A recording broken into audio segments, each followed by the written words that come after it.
ዋና ዜናም የህብረተሰቡን የሰብአዊ መብት ለማስጠበቅ የፍትህ አካላት ሚና ከፍተኛ በመሆኑ የፍትህ አካላትን አቅም ማጎልበት እንደሚገባ ተገለጸ።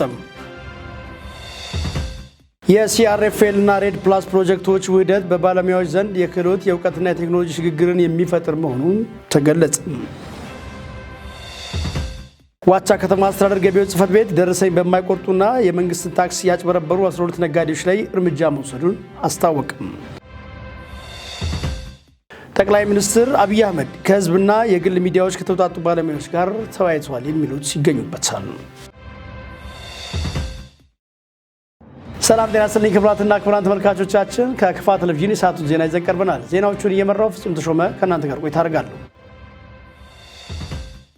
የህብረተሰቡን ሰብአዊ መብት ለማስጠበቅ የፍትህ አካላት ሚና ከፍተኛ በመሆኑ የፍትህ አካላት አቅምን ማጎልበት እንደሚገባ ተገለጸ። የኢትዮጵያ ሰብአዊ መብቶች ኮሚሽን የዳኝነት ነጻነት ለሰብአዊ መብቶች ጥበቃ የሽግግር ፍትህና የፍትህ አካላት ሚና በሚመለከት ለደቡብ ምዕራብ ኢትዮጵያ ህዝቦች ክልላዊ መንግስት የጠቅላይ ፍርድ ቤት ከፍተኛ የሥራ ኃላፊዎች፣ ዳኞችና የፍትህ ተቋማት እንዲሁም ባለሙያዎች በቦንጋ ከተማ ስልጠና ተሰጥቷል።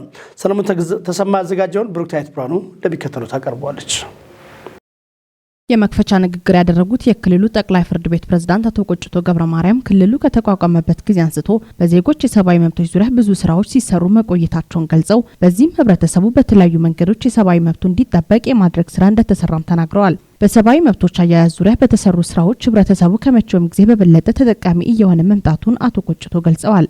ክልላችን ህዳር 14 ቀን 2014 ዓ.ም ከተቋቋመበት ጊዜ ጀምሮ የክልሉን የህዝብ ፍትህ የማግኘት መብት በተሟላ መንገድ ለማሟላት የሰዎችን መሰረታዊ መብቶችና ነጻነቶች እንዲከበሩ የዳኝነት ተቋማት ገለልተኝነትና ነጻነት እንዲከበርና የህግ የበላይነት እንዲረጋገጥ የሚያስችሉ ስራዎችን በፍትህ ተቋማትና በፍርድ ቤቶች በተናጠልና በጋራ በቅንጅት በርካታ ስራዎች ሲሰሩ ቆይተዋል፣ እየተሰሩ ይገኛል።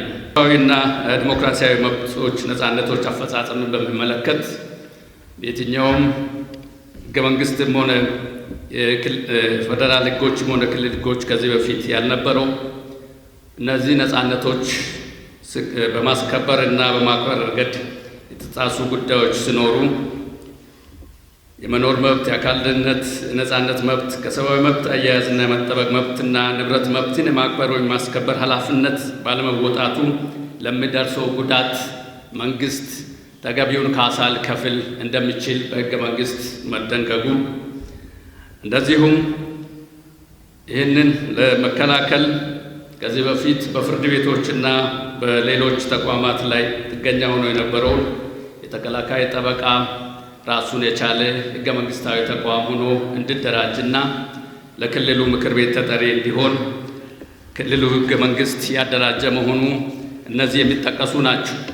የክልሉ ምክር ቤት ዋና አፈ ጉባኤ አቶ ወንድሙ ኩርታ በበኩላቸው በሰብአዊ መብቶች ዙሪያ በተሰሩ ስራዎች የተሻሉ ለውጦች በክልሉ እየታዩ መምጣታቸውን ገልጸው አሁንም ቢሆን በቀጣይ ሊሰሩና ሊስተካከሉ የሚገባቸው ነገሮች ስላሉ በሂደት በማስተካከል ክልሉን ከማንኛውም የሰብአዊ መብት ጥሰት ነጻ ለማድረግ ትኩረት ተሰጥቶ እንደሚሰራ ተናግረዋል።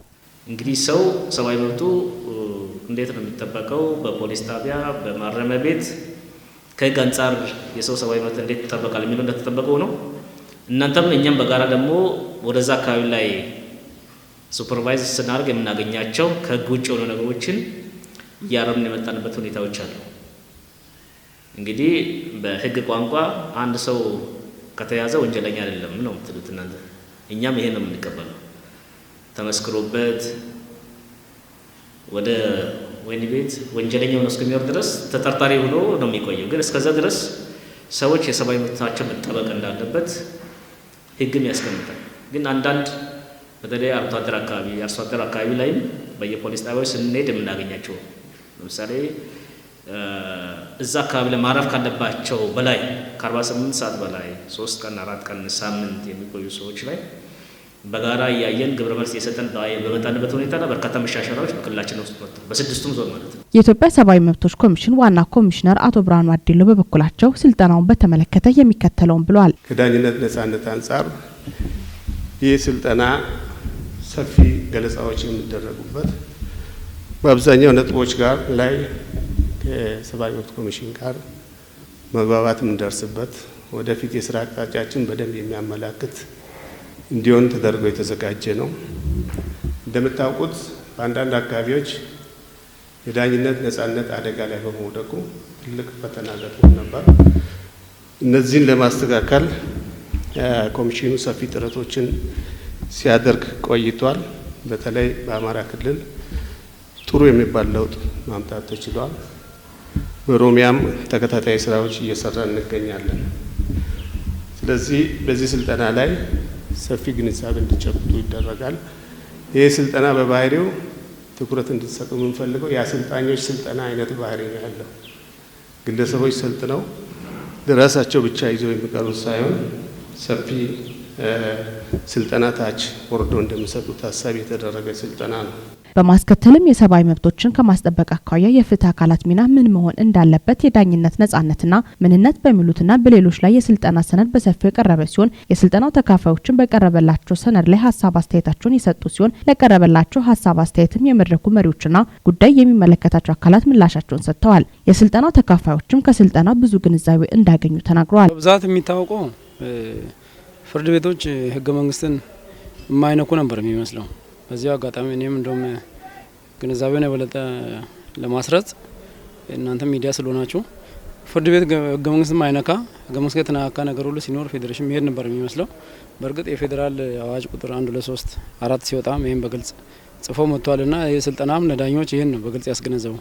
ህገ መንግስቱ ትርጉም አያስፈልገው ቀጥታ መተግበር በቻለ ልክ መተግበር እንደሚቻልና ደግሞ ዝርዝር ህጎች ላይ ጽንሰ ሀሳቦቹ ካሉ የግድ ህገ መንግስቱ ጋር ሄዶ ትርጉም መፈለግ ሳያስፈልግ ዝርዝር ህጎችን ተርጉሞ ሰብአዊ መብቶችን በዛ አግባብ መተግበር እንደሚቻልና ዓለም አቀፍ ስምምነቶችም የህግ አካል ናቸው ተባለ እንጂ የህገ መንግስት አይነት ደረጃም የተሰጣቸው ስላልሆነ በህገ መንግስቱ አንቀጽ 13 መሰረት የአገሪቱ የህግ አካል ይሆናሉ ስለሚል አንቀጽ 9 13 ላይ አለ። ያን የመተግበር ግዴታም ፍርድ ቤት ስላለበት በዛ አግባብ መተግበር እንደሚችል ጥሩ ግንዛቤ አግኝተዋል ብዬ አስባለሁ።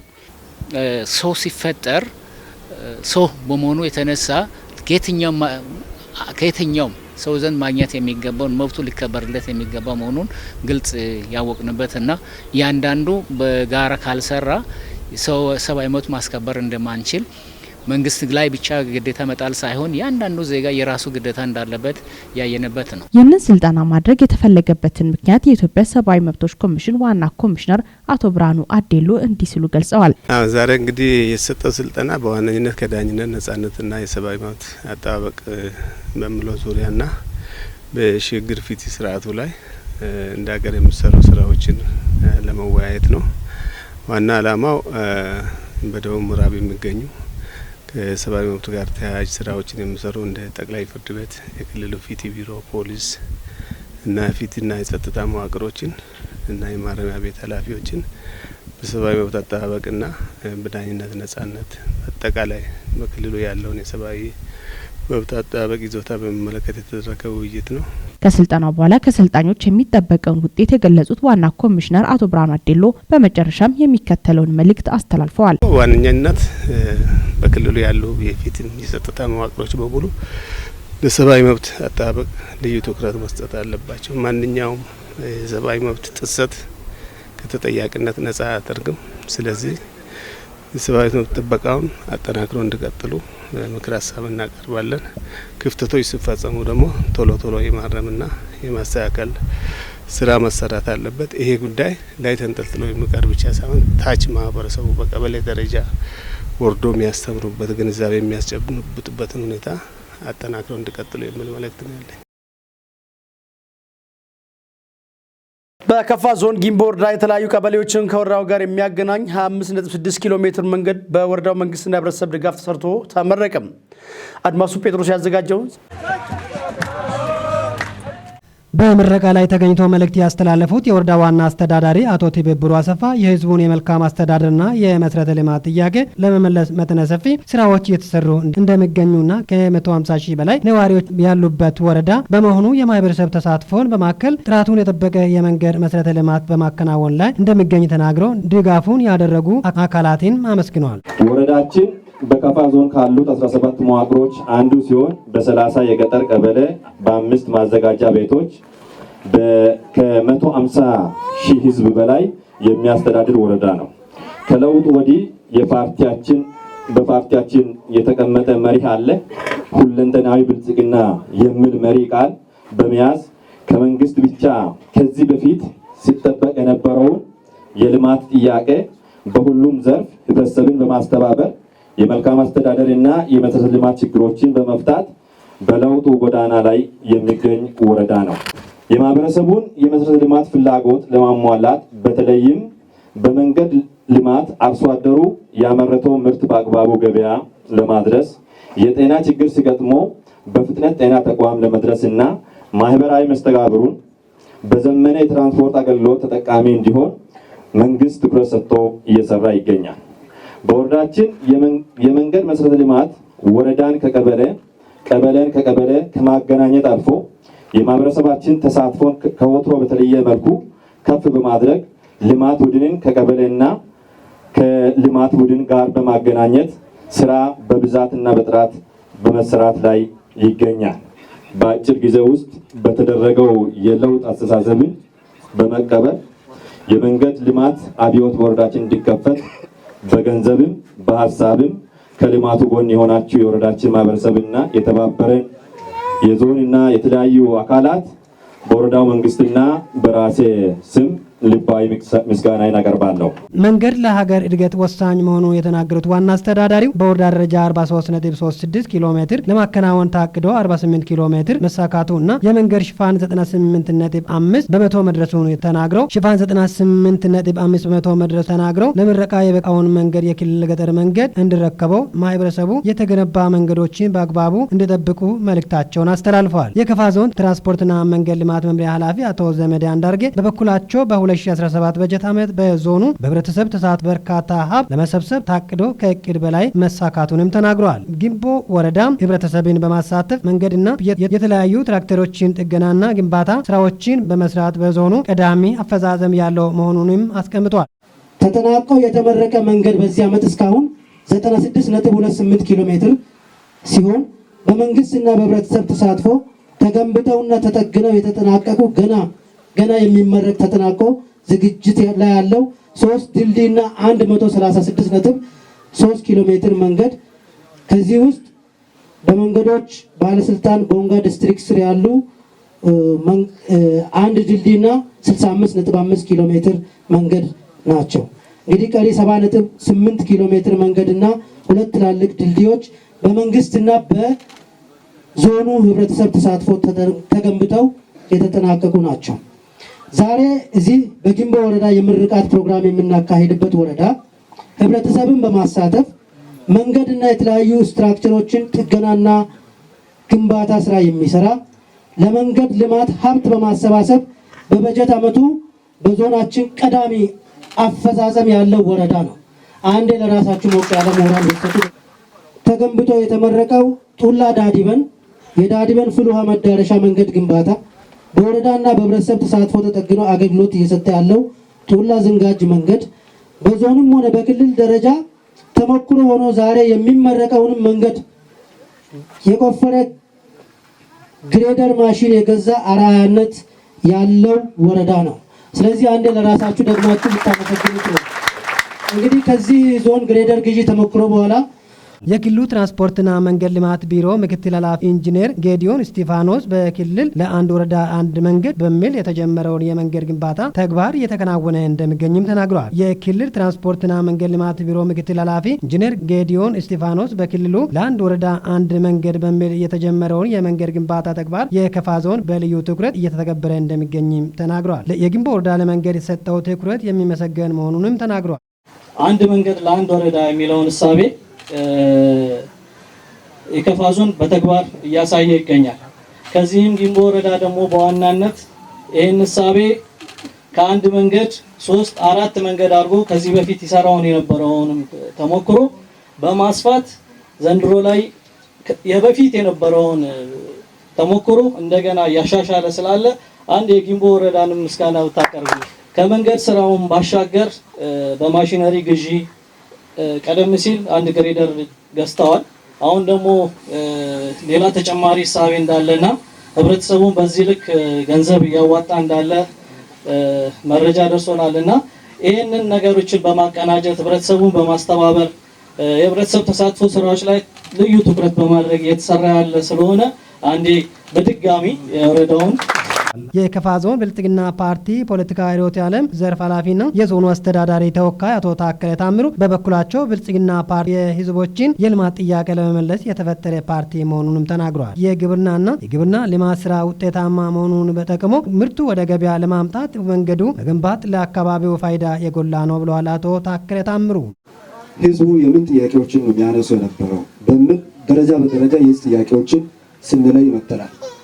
በዞን ደረጃ ትልቁ ጥያቄ ሲይዝ የነበረው የመሰረተ ልማት ጥያቄ ነው። ይሄ መሰረተ ልማት ጥያቄ ደግሞ ሊመለስ የሚችለው በማን ነው የሚል ነገር በደንብ አስመረን በእቅድ አስደግፈን ስንሰራ ከርመናል። በዚህ ሂደት ውስጥ መንግስት እነዚህ ሁሉ ጥያቄዎችን አንድ ጊዜ በራሱ አቅም ብቻ መመለስ ስለማይችል ህዝቡን አስተባብረን ጥያቄዎችን በጋራ መመለስ አለብን ብለን ባስቀመጥነው አቅጣጫና በተግባባነው መሰረት ዛሬ ያየነው ነገር ማየት ችለናል። የወረዳ ትራንስፖርትና መንገድ ልማት ጽሕፈት ቤት ኃላፊ አቶ አዲሱ አየለ በበኩላቸው ህብረተሰቡን አስተባብሮ አመርቂ ስራ ተከናወነም ገልጸዋል። ለስራ ስኬታማ የበኩላቸውን አስተዋጽኦ ላበረከቱት አካላት የእውቅናና የምስጋና ምስክር ወረቀት ተበርክቷል። ሀሳቡን ያጋሩ አካባቢ ነዋሪዎች በመንገዱ መገንባት የተሰማቸውን ደስታ ገልጸዋል። የሲአርኤፍኤል እና የሬድ ፕላስ ፕሮጀክቶች ውህደት በባለሙያዎች ዘንድ የክህሎት የእውቀትና የቴክኖሎጂ ሽግግርን የሚፈጥር መሆኑ ተገለጸ። በደቡብ ምዕራብ ኢትዮጵያ ህዝቦች ክልል የሲአርኤፍኤል እና ሬድ ፕላስ ፕሮጀክቶች ውህደት ላይ የባለድርሻ አካላት ግንዛቤ መፍጠሪያ መድረክ በቦንጋ ከተማ ተካሂዷል። ዘገባው የክልሉ የመንግስት ኮሚኒኬሽን ነው። ጽዮን ታደለም።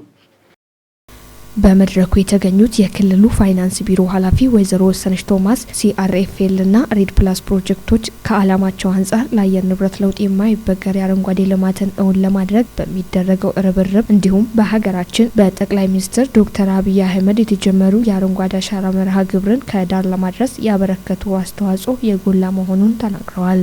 የሬድ ፕላስ ፕሮጀክቶች በክልሉ በ29 ወረዳዎች እንዲሁም ሲአርኤፍኤል ፕሮጀክቶች በከፋ ዞን በ9 ወረዳዎች ከደን ጥበቃ ስራ ባሻገር ደንን ያላግባቡ በመቁረጥ መተዳደሪያቸው ያደረጉ የህብረተሰብ ክፍሎችን በኑሮ ማሻሻያ ስራዎች ላይ ተጠቃሚ ለማድረግ የሰራ መሆኑን ጠቁመዋል። ወይዘሮ ወሰነች አክለውም እነዚህ ሁለት ፕሮጀክቶች ባለፉት በርካታ ዓመታት ለየብቻቸው ሲተገብሩ የቆዩና አሁን ላይ በለጋሽ ሀገራትና በኢትዮጵያ መንግስት የጋራ ስምምነት ፕሮጀክቱ ከሐምሌ 1 2017 ዓ.ም ጀምሮ በሬድ ፕላስ ስር እንዲዋሃዱ ከስምምነት ላይ መደረሱን ገልጸዋል። የክልሉ ደን አካባቢ ጥበቃ ና የአየር ንብረት ለውጥ ቢሮ ኃላፊ ዶክተር አስራት ገብረ ማርያም በበኩላቸው የክልሉን የተፈጥሮ ጸጋ በአግባቡ በመምራትና በእውቀት በማስተዳደር የህብረተሰቡን ኑሮ ለመቀየር እንደ ክልል ትልቅ የፖለቲካ ትርጉም ተሰጥቶ የተመራ መሆኑንና በዚህም ውጤታማ ተግባራት መከናወን መቻሉን ተናግረዋል። በዚህም የመንግስትና የተለያዩ ረጂ ድርጅቶች ሚና የጎላ ነው ያሉት ዶክተር አስራት በተለይም የተፈጥሮ ሀብቶችን በአግባቡ እንድንጠቀም በግንባር ቀደምነት ሲአርኤፍኤል እና ሬድ ፕላስ ፕሮጀክቶች በፋይናንስ ዘርፎች ሲደግፉ ቆይተዋል ብለዋል። በከፋ ዞን ዋቻ ከተማ አስተዳደር ገቢዎች ጽሕፈት ቤት ደረሰኝ በማይቆርጡና የመንግስትን ታክስ ያጭበረበሩ 12 ነጋዴዎች ላይ እርምጃ መውሰዱን አስታወቀም። ጽሕፈት ቤቱ በበጀት ዓመቱ 11 ወራት ከ76 ሚሊዮን ብር በላይ ገቢ መሰብሰቡንም ገልጿል። ተጨማሪ ያለን ተከታትለን እንመለስ። የከተማ አስተዳደሩ ገቢዎች ቢሮ ኃላፊ አቶ ካሳሁን ተሾመ ለዝግጅት ክፍላችን እንደገለጹት በበጀት ዓመቱ ከ95 ሚሊዮን ብር በላይ በመደበኛና ማዘጋጃ ቤታዊ ገቢ ለመሰብሰብ መታቀዱ ጠቁመው ባለፉት 11 ወራት በሁሉም የገቢ አርዕስቶች ከ76 ሚሊዮን ብር በላይ ገቢ መሰብሰብ መቻሉን ገልጸዋል። በ2017 ዓም በማዘጋጃና በመደበኛ ከ95 ሚሊዮን 342,172 ብር በሁለቱም ተቋማት ለመሰብሰብ አቅደን እስካሁን በመደበኛ ከ76 ሚሊዮን ከ61 ሚሊዮን ብር በላይ መሰብሰብ የቻልንበት ሁኔታ ነው ያለው። በማዘጋጃ ቤታዊ ደግሞ 15 ሚሊዮን 441,372 ብር ነው መሰብሰብ የቻልነው። ይሄም በጥቅሉ ወደ 76771 ብር እና መሰብሰብ የቻልንበት ሂደት ነው ያለው። ይህም ያው ካለው አፈጻጸም ሲታይ ከ80% በላይ የደረስንበት ነው። ይህም ምንድነው? ይህን ስንሰበስብ ያው በቅንጅት ነው። የባለድርሻ አካላት አሉ ከላይ ከአስፈጻሚ ጀምሮ እስከ ታችኛው መዋቅር ያሉት ጋር በጋራ በመሆን ነው ይህን ስራ ሲናከናውን የነበረውና ከ2016 አንጻር ያው ብዙ ልዩነቶች እንዳሉ የሚያሳይ ነገር አለና ይህንንም ተግባር ያው በቅንጅት የሰራን ያለንበት ሂደት ነው ያለው። አቶ ካሳሁን አያይዘው እስከ ሰኔ 30 ባለ ጊዜ ውስጥም ቀሪ ተግባራትን በቅንጅት ለማጠናቀቅ የሚያስችል የጋራ ውይይትና አቅጣጫ የተቀመጠ በመሆኑ ሁሉም አካላትን በማረባረብ ለማጠናቀቅ እንቅስቃሴ መጀመሩ ተናግረው ከነዚህም ውስጥ አንዱ ውዝፍ ዕዳ ማስከፈልና የሊዝ ጨረታን እንደሚገኝበትም ተናግረዋል። ቀሪ አንድ ወራት ያው በክብር ከንቲባ ኦሪየንቴሽን ተሰጥቶን በተለያዩ የባት የቲዮቲ እንዲሁም ውዝፍ ዕዳዎች የጣራ ግድግዳ ሊዝ አሁን ሊዝ ያወጣ ነው አለ። ይህንን በዚህ አጋጣሚ ያው የአካባቢያችን ማህበረሰብ መጫረት እንዲችልና ወደ 42 የሚሆኑ ፕሎቶችን አወጥተን እሱንም እያጫረትን ያለንበት አለና እነዚህን ተግባራት ከከወንን 100% እንሞላለን ብለን ነው አሁን አቅደን በቲም ወጥተን የተሰራ ያለበት ሂደት ነው ያለው። ገቢ ለሀገር እድገት ትልቅ ምሰሶ ነው ያሉት አቶ ካሳሁን ማንኛውም ተገልጋይ ደንበኛ በሚጠቀማቸው ማናቸውም ግብይት ደረሰኝ መቀበልን ልምዱ ማድረግ እንዳለበትም አሳስቧል።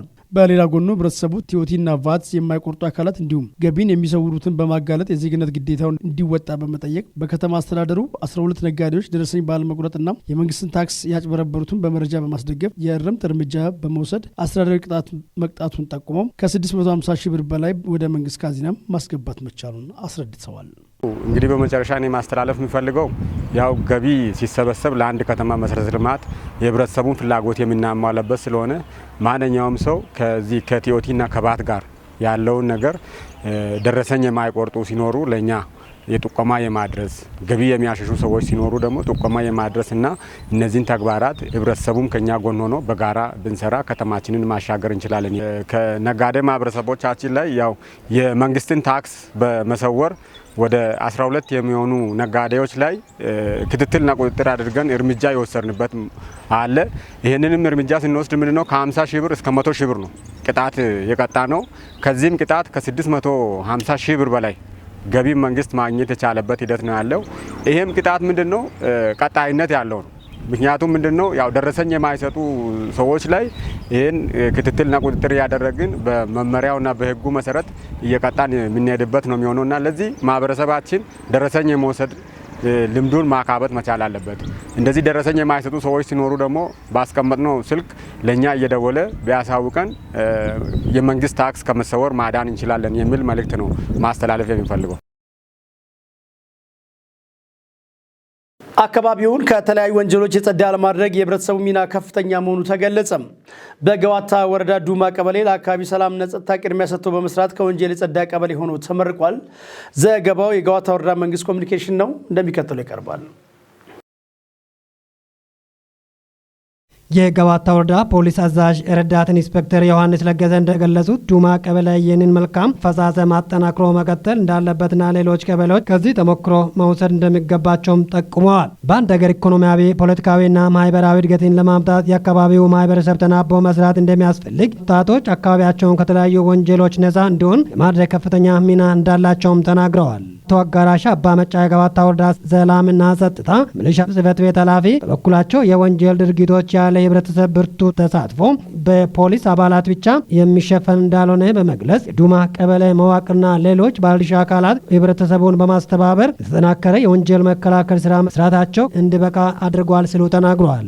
የዱማ ቀበሌ ነዋሪ አቶ ገብረ ሚካኤል ኬቶ፣ ወጣት አደሎ አንጎ እና ወይዘሮ ፋንታይ ዘውዴ በሰጡት አስተያየት አባቶቻችን ከዚህ በፊት ያስጠበቁት ሰላም በእኛ መቀጠል አለበት በማለት ሁላችንም ከተለያዩ ቀበሌ መዋቅሮች ጋር ተቀናጅተን በመስራት ቀበሌያችን ከወንጀል ጸዳ እንዲሆን እናደርጋለን ብለዋል። የከፋ ዞን ፖሊስ አዛዥ ኢንስፔክተር አጥናፉ አባተ እንደገለጹት በቀበሌው የታየው መልካም ተሞክሮን ለሌሎች ቀበሌዎች ወስዶ ተግባራዊ ማድረግ እንደሚጠበቅባቸውም ተናግረዋል። የአካባቢውን ወንጀል ጸዳ ማድረግ እንደሚችል ዱማ ቀበሌ ማሳያ ነው ሲሉ ኢንስፔክተር አጥናፉ አባተ ገልጸዋል። ከሀገር ሽማግሌዎችና ሌሎች መዋቅሮች ጋር ከወትሮ በበለጠ ጠንክሮ በመስራት አካባቢያቸውን ከወንጀል ጸዳ ለማድረግ እንደሚሰሩ ገልጸዋል ሲል የዘገበው የገዋታ ወረዳ መንግስት ኮሚኒኬሽን ነው። ጠቅላይ ሚኒስትር አብይ አህመድ ከህዝብና የግል ሚዲያዎች ከተውጣጡ ባለሙያዎች ጋር ተወያይተዋል። ጠቅላይ ሚኒስትሩ በማህበራዊ ትስስር ገጻቸው ባሰፈሩት ጽሑፍ እንደገለጹት ከባለድርሻ አካላት ጋር የሚያደርጉት ውይይቶች የመጨረሻ የሆነውን ውይይት በዛሬው ዕለት አካሂደዋል። በዚህም ከህዝብና የግል ሚዲያዎች የተውጣጡ ባለሙያዎች ጋር ተካሂዶ በኢንዱስትሪው ያሉ ልዩ ጉዳዮችንና ተግዳሮቶችን መዳሰሱም ገልጿል። ሚዲያዎች በኢትዮጵያ የልማት ስራዎች ውስጥ ህዝብን በማሳወቅ ውይይትን በማዳበርና ብሔራዊ የእድገት እርምጃን በመደገፍ ቁልፍ ሚና እንዳላቸውም አስገንዝበዋል።